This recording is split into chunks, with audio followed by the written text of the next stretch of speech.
Hey everyone, I'm back with another GameStop story, and this one's a doozy, so hold on to your seat, because this is outrageous.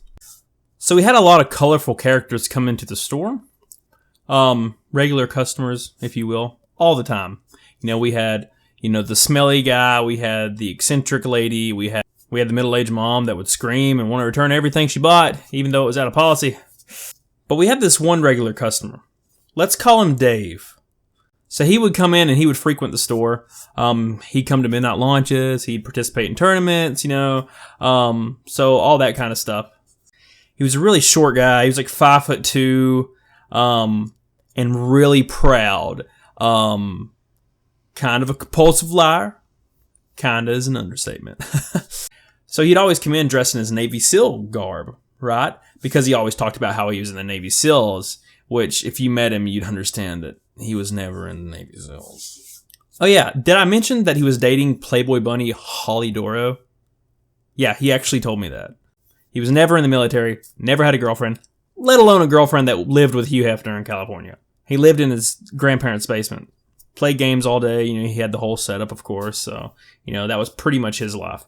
Now my manager, compulsive liar as well, he's around 480 pounds. Literally, like no joke. Certified ham planet, for real.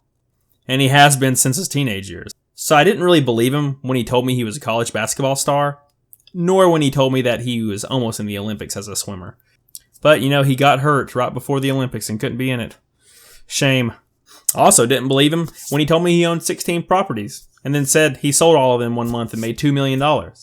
But yeah, I'm just gonna keep working at GameStop and not get my fat sawed off!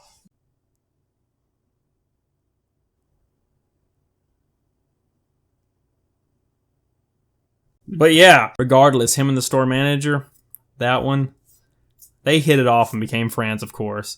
They were really a lot alike considering they were both compulsive liars. So I imagine they would just sit in a room and one-up each other, right? Like, hey, well, I'm dating Holly Doro. Oh yeah? Well, I just bought the LA Lakers. Oh yeah?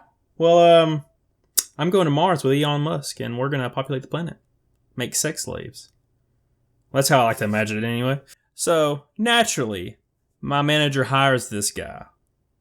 This extremely shady guy. The compulsive liar, Dave. So there was about a 6-month period where my manager would come in, say, 9 to 1.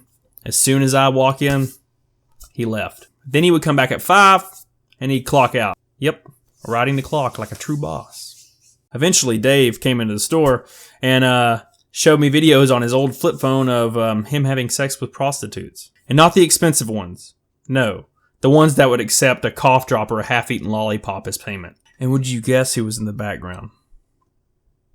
Can you guess? Who was in the background? This giant dark mask. Just jerking off. The 8th wonder of the world. My manager. In the background of these videos. Jerking off. Of course everyone at the store knew. And we would say it under our breath. But we never really told him we knew. So here comes the crazy part. So my DM started suspecting that the manager actually wasn't there from 1 to 4 because of complaints, of course, from the staff at the store. So he started tightening his grip on the manager, kind of checking in, calling, making sure he was there. So what does my store manager do to alleviate this? He and Dave would get prostitutes, come into the store, go into the back room, go into the bathroom, lock all the doors, and have sex with prostitutes. Well, Dave would. The manager would just watch. Because, don't get me wrong, I've never seen whales mate, but I'm pretty sure it's not possible in such an enclosed space. Of course, we knew what was going on, and I think even the DM pretty much knew. But it finally made its way up to the regional. Yep. So then HR came in, they confiscated all the tapes. Yeah, tapes. I'm a fossil. Thanks. So a week went by. Nothing. We were all 100% sure he was going to get fired and we were going to have sweet release. Sweet release! Never have to worry about him again. And then a month went by. And again, we didn't hear anything. And we actually never heard anything about it again. That was it. And of course, they went back to having sex with prostitutes in their free time. As you should.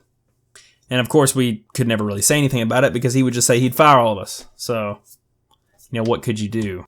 Also, a little tidbit to add to this story with Dave and my manager. This just gives you a little context about how terrible these guys are.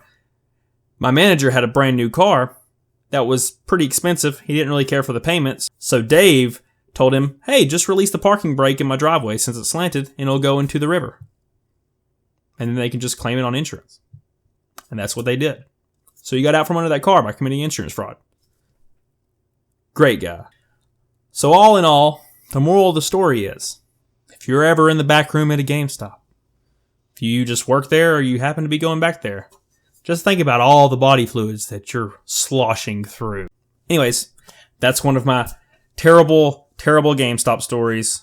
Many more to come. If you enjoy these absolutely terrible stories, like, subscribe, comment, check me out. I'm just going to spill all of it. Everything I've ever witnessed that was insane. I'm going to bring it to you so you can learn. And this is all 100% true. These things actually happened at this company. I mean, there's just shit everywhere. And I mean literal shit. I was there. There was one time where there was just shit all over me. And it was on my bed, and it was all over my sheets, and it was because of GameStop. It was because of GameStop that there was shit everywhere. I'll explain that one in my next story. So as always, I'll see y'all next time. Get on it, doggone it. Catch you later.